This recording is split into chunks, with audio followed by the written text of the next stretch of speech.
Gold trusted gold buyers. మీరు తాకట్టు పెట్టిన బంగారాన్ని విడిపించి ఈ రోజు ఉన్న మార్కెట్ ధరకు కొనబడును.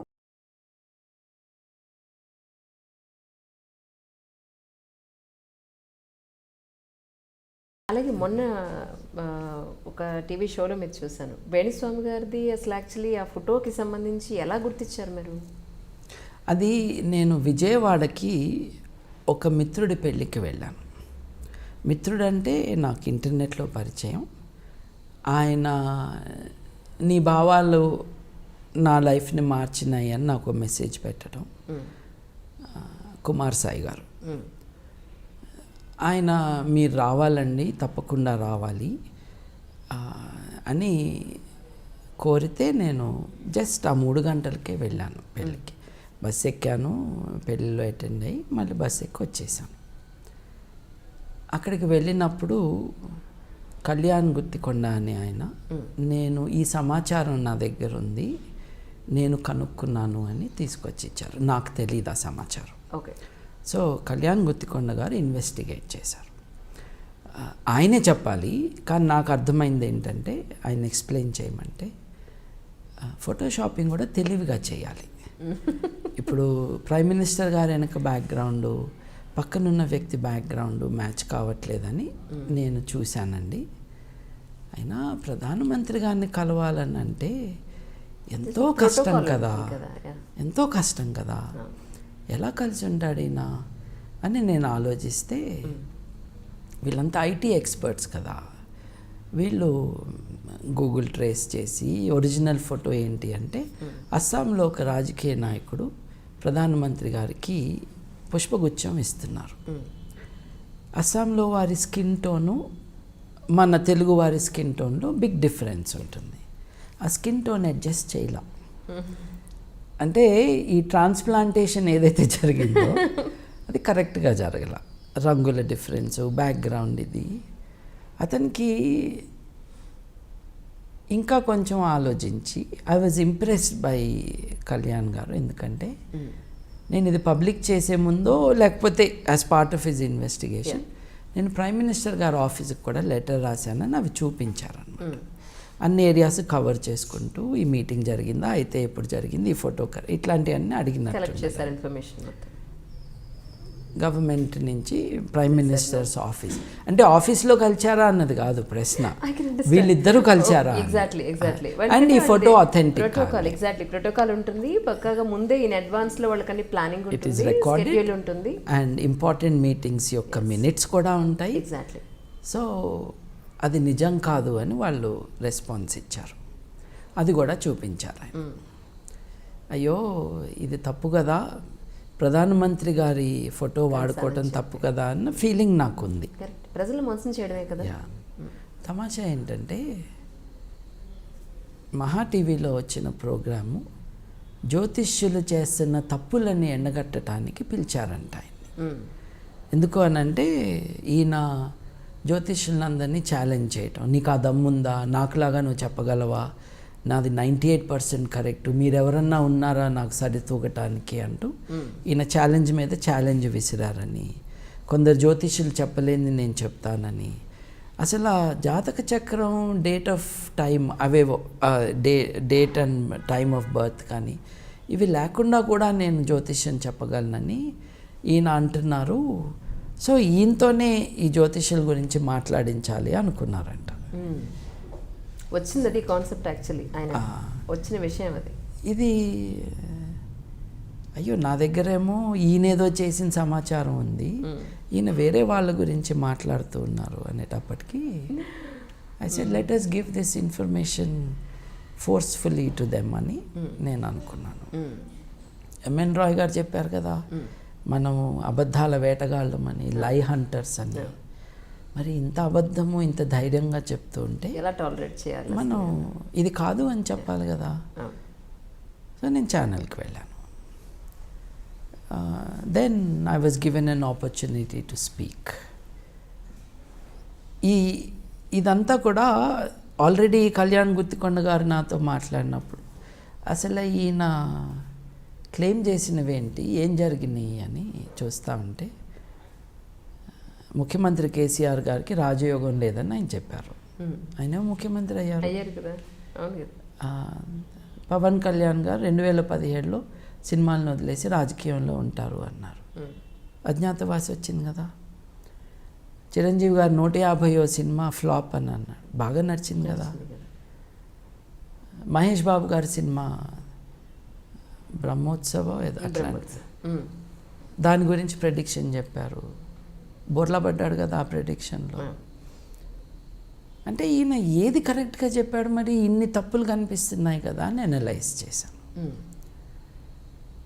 అసలు ఏది కరెక్ట్గా చెప్పలేదేమో ఆయన దగ్గర, ఏది కరెక్ట్గా చెప్పట్లేదు ఆయన. అంటే దాని అర్థం బుకాయించిన కొద్దీ మనుషులు అవును ఆయన చెప్పింది నిజము. ములుగు అని ఒక ఆయన ఉన్నారు, ములుగు సిద్ధాంతి గారు. ములుగు సిద్ధాంతి గారు 90% నాయి కరెక్ట్ అని ఆయన కూడా బడాయిగా చెప్పుకుంటూ ఉంటారు. అప్పుడు నేను ఎగ్జామిన్ చేశాను నా 10 టీవీ ప్రోగ్రాంలో. ములుగు సిద్ధాంతి గారు బెయాస్ నదిలో పిల్లలు చనిపోయారు కదా, తెలుగు పిల్లలు. పిల్లలు చనిపోగానే 14 మందో ఎంత, ఒకళ్ళు కూడా ఈ సాడ్ కదా. చనిపోతే అయ్యో నా మాట వినలేదు, నా మాట వింటే వాళ్ళు బతికుండేవాళ్ళు అని నేను వాపోతూ ఒక పోస్ట్ పెట్టడం, ఒక వీడియో రికార్డ్ చేయటం చేశారు. ఆహా, ఈయన ఏం చెప్పాడు, ఈయన ఏం చెప్తే వాళ్ళు వినలేదు అని ఆయన ఇచ్చిన పంచాంగాలన్నీ కలెక్ట్ చేసి ఆయన్ని నా ముందేసి కూర్చున్నాను నేను. అలాగే ఆయన టీవీల్లో ప్రెడిక్షన్స్ ఇస్తారు కదా, మరి 14 మంది చనిపోయారు అని, అది నా మాట వినుంటే వాళ్ళు చనిపోయి ఉండేవారు కాదు అని అన్నారు. కాబట్టి టీవీ ప్రోగ్రాంలో ఏం చెప్పాడు, రాసిన దాంట్లో ఏం చెప్పాడు చూశాను. ఒక టీవీ ఛానల్లో 30 నిమిషాలు మాట్లాడారు, దాంట్లో అసలు ఏమీ లేదు. ఇంకొక టీవీ ప్రోగ్రాంలో వాటర్ పట్ల కేర్ఫుల్గా ఉండాలి అన్నాడు. పంచాంగంలో జలప్రళయాలు అని చెప్పాడు. పాత పంచాంగాల్లో ఏమి రాశాడు అంటే ప్రతి పంచాంగంలోనూ ఇదే ఉంది. కాబట్టి ఈయనేమి బెయాస్ నది గురించి చెప్పలేదు అని నాకు అర్థమైపోయింది. నీళ్ళ దగ్గరికి వెళ్ళొద్దు అని మన పిల్లలకి చెప్పినట్టుగా ఆయన చెప్పాడు. ఎప్పుడైనా నీళ్ళల్లో ఎవడైనా పడితే నేను చెప్పానంటానికి తయారుగా ఉన్నాడు. ఇది అనైతికం కదా. ప్రెడిక్షన్ అంటే ఎవరికి జరుగుతుంది, ఎప్పుడు జరుగుతుంది చెప్పకపోతే అది ప్రెడిక్షన్ ఎట్లా అవుతుంది. So I had this in mind. Mulugu గారు నిజాలు చెబుతున్నారా అని అనలైజ్ చేశాను నేను. చేస్తే రోసయ్య గారికి ఉగాది సందర్భంలో మీకంతా బాగా జరుగుతుంది, మీ ప్రభుత్వం చాలా బాగా నడుస్తుంది అని చెప్పారు. 8 నెలల్లో రోసయ్య గారి ప్రభుత్వం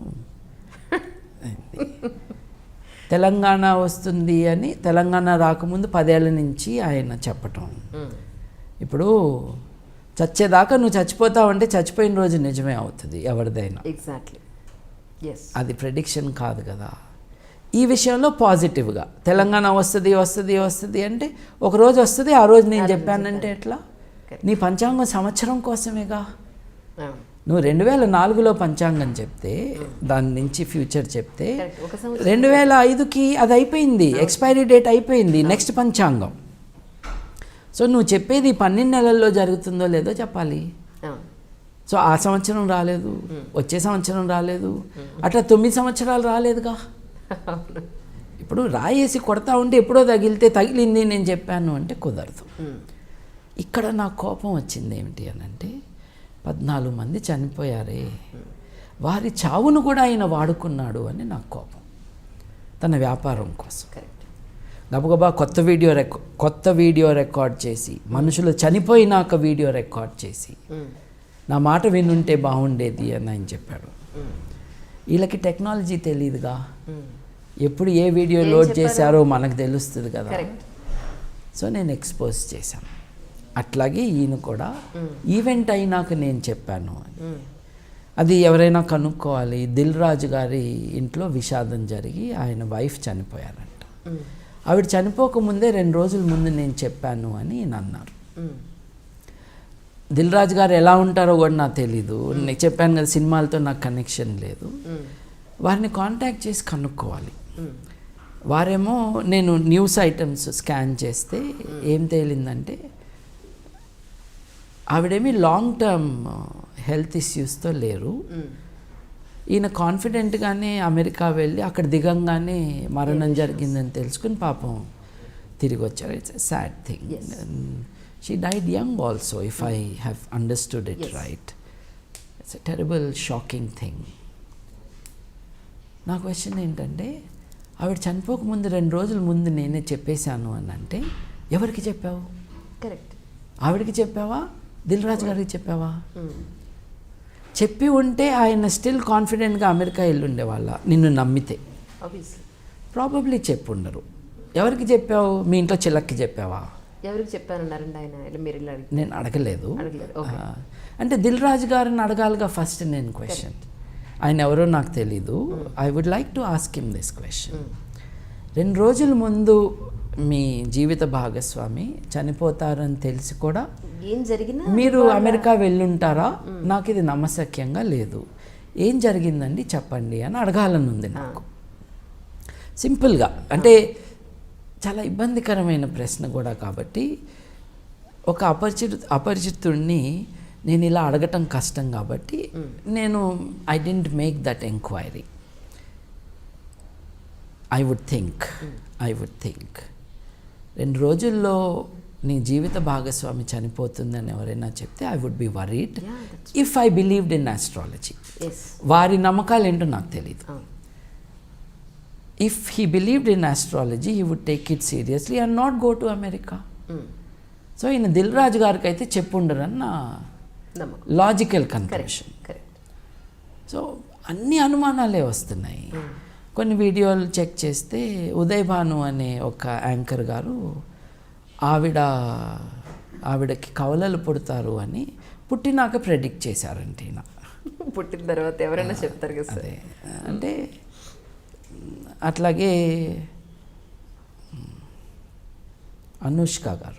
అనుష్క శెట్టి గారు ఆవిడ బాడీ షేప్ ఎట్లా ఉండాలో ఏం చెప్పటం, ఈయన పెళ్ళైన ఆయన ఆవిడ అయిందో కాదో తెలీదు. అసలు ఇంకో వ్యక్తి పైన మనం మాట్లాడటం ఏంటి? నీకు 0 సైజు ఉండటం అని చెప్పటం, లేదు ఉండకూడదని చెప్పటం, ఇట్స్ ఇన్అప్రోప్రియేట్. మనల్ని అడిగితే చెప్పటం వేరు. మనం నిద్ర లేచేసి మార్కెట్లో ఉన్న ప్రతి ఒక్కళ్ళ గురించి మాట్లాడటం ఐ థింక్ ఈజ్ రాంగ్. ఇప్పుడు చంద్రబాబు గారి ఆరోగ్యంలో తీవ్ర సమస్యలు వస్తాయి. ఆయన 2017లో ఈ కారణంగా ఆయన దిగిపోతారు అండ్ నారా బ్రాహ్మణి గారు చీఫ్ మినిస్టర్ అయ్యే అవకాశం ఉంది అని. From what I know she is a business woman and mother of a child, a baby. So what will she be busy with? Not politics. She will be busy with the pleasure of a family that she is raising and a business that she is running. రాజకీయంలో లేని వ్యక్తి, MLA కాని వ్యక్తి అధికారంలోకి రావటం అన్నది ఒకటైతే, ఇంకొక సందర్భంలో 2017లో జగన్ గారు వస్తారు అని కూడా చెప్పారు. ఇప్పుడు ఇది ఎలా సాధ్యం? ఏ పార్టీ అధికారంలో ఉంది? ఈ పార్టీ అధికారంలో ఉంది. మీరేమో 2 ముఖ్యమంత్రులను చెప్పేశారు. ఒకటేమో నారా బ్రాహ్మణి అన్నారు, రెండోదేమో జగన్ గారు అన్నారు. ఆ పార్టీ ఈ పార్టీలో విలీనం కాకుండా జగన్ గారు అయ్యే అవకాశం లేదు కదా. I said this is not making sense. ఎవరు ప్రశ్న వేయట్లేదేంటి? ఇట్లాంటి ఒక 20 రాసుకున్నాను నేను. ఓకే. ఐ సెడ్ ఇదేమీ ఇట్స్ నాట్ యాడింగ్ అప్. అక్కడేమో బడాయి కబుర్లు, నేను అన్నీ కరెక్టే చెప్తాను అని. వీ షుడ్ ఛాలెంజ్ హిమ్ అని. నేను అక్కడికి వెళ్ళంగానే జ్యోతిష్యుల మధ్య కూడా చాలా వైరాలు ఉంటాయి కదా. సో ఆఫ్ కెమెరా ఆయన కొన్ని జ్యోతిష్యుల్ని కొంతమందిని తిట్టేశాడుగా. తిట్టాడంటం కంటే అదొక వెరైటీ క్యాండిడేటు ఆయన భాషలో అలా అంటము. ఆయన ఉన్న కారణంగా నేను నిన్న రాలేదని ఇంకొకళ్ళని అంటము. ఇట్లా వీళ్ళందరికీ పోటీ, రైవలరీ ఇవి కూడా ఉంటాయి. ఆయనేమో అక్కడ కూర్చుంది వేరే జ్యోతిష్యుల్ని ఎండగట్టడానికి అన్నట్టుగా ఆ స్క్రోలింగ్ అది అర్థమైంది. సో అప్పుడు కూర్చున్నప్పుడు ఈయన సంగతి తేలుద్దాము. నేనేమి రూడ్గా కూడా మాట్లాడలేదు. 2014లో చెప్పావు, అయిందా కాలేదా? ఉదయ్ భాను గారి గురించి నీకెట్టా తెలుసు? నువ్వు లేబర్ రూమ్ దగ్గర కూర్చున్నావు కాబట్టి తెలుసు, లేదా ఎవరికో డబ్బులు ఇచ్చి ఇన్ఫర్మేషన్ తెచ్చుకున్నావు కాబట్టి. ఇది తప్పు కదా. ఇది ప్రైవేట్ లైఫ్ ఆఫ్ పీపుల్ కదా. వాళ్ళకి పిల్లలు పుట్టలేదని నువ్వు ఎట్లా చెప్పావు? ఆరోగ్య సమస్యలు ఉంటాయి, అవన్నీ నీకు చెప్తారా అని ఆయన అడిగాడు. నీకు చెప్తారా? మీకు చెప్పింది ఆయనకి ఎలా చెప్తారా? కాదు, నీకు చెప్తారా? నాకు పిల్లలు పుట్టట్లేదని ఒక లేడీ నీకు ఫోన్ చేసి చెప్తుందా? వైవాహిక జీవితంలో ఇబ్బందులు వస్తాయని నీకు చెప్తారా? It's interference with private life of individuals. ఎవరి మానాన్ని వాళ్ళు బతుకుతున్న బతుకులు కదా ఇవి. ప్రతిదీ బిజినెస్ చేసేసుకొని ప్రతిదీ క్యాష్ చేసుకోవాలనే ఒక పాయింట్ ఆఫ్ వ్యూలోనే ఇవన్నీ జరుగుతున్నాయి. ఇంట్లోకి తొంగి చూస్తే కానీ, మెడికల్ రికార్డ్స్ ఇల్లీగల్గా సంపాదిస్తే కానీ తెలియని విషయాలు మీరు నాకు ముందే తెలుసు అని అంటున్నారు. It is wrong, it is also illegal. ప్రధానమంత్రి గారి ఫోటో మార్ఫింగ్ చేయటం అన్నది it is a criminal activity. చేయొద్దు, మానేయమని చెప్పడానికి కూడా అదొక అకేషన్. అది మీరు బయట తీసుకొచ్చేంత వరకు, మీరు ఇన్ ది సెన్స్ మీ వెనకాతలు ఎవరైతే దాని మీద రీసెర్చ్ చేస్తారో వాళ్ళు చెప్పేంత వరకు కూడా మామూలు ప్రజలకు తెలియదు. అందరూ అనుకున్నది ఏంటి అని అంటే, ఓ ఈయన పిఎం గారు కూడా కలిసారా, ఆయన కూడా జాతకం చెప్పారా, లేకపోతే ఆయన ఈయన దగ్గరికి వచ్చారా, సంథింగ్ హ్యాపెండ్ అని అనుకున్నారు అందరూ. అంటే ఇప్పుడు ఉదాహరణకండి, నేను ఒక దేవుడి పటం నా దగ్గర పెట్టుకుని నేను మీ ఇంటికి వచ్చి ఒక శాలువా నేనే కొనుక్కుని వచ్చి మీకు శాలువా వేస్తానండి అంటే మీరు వద్దనరు కదా. ఆధారంగా మీ ఇంటికి వచ్చారు ఒక ఆయన, ఫోటో వేసేటప్పుడు ఇది శాలువా వేసేటప్పుడు ఫోటో తీయించుకుంటా అంటే మీకు అనుమానం రావాలి. ఇప్పుడు ప్రతి ఒక్కళ్ళ ఇంటికి వెళ్ళి స్వామివారి బొమ్మ తీసుకుని, సార్ మీకు ఇవ్వటానికి వచ్చాను కొంచెం అటు చూడండి ఫోటో దిగుదామని ఫోటో దిగటం, ఫోటో దిగినాక శాలువా కప్పటం, అది ఫోటో తీసుకోవటం, ఈ ఫోటో చూపించి ఇంకొకళ్ళ ఇంటికి వెళ్ళటం, వెరీ బ్యాడ్ ప్రాక్టీస్.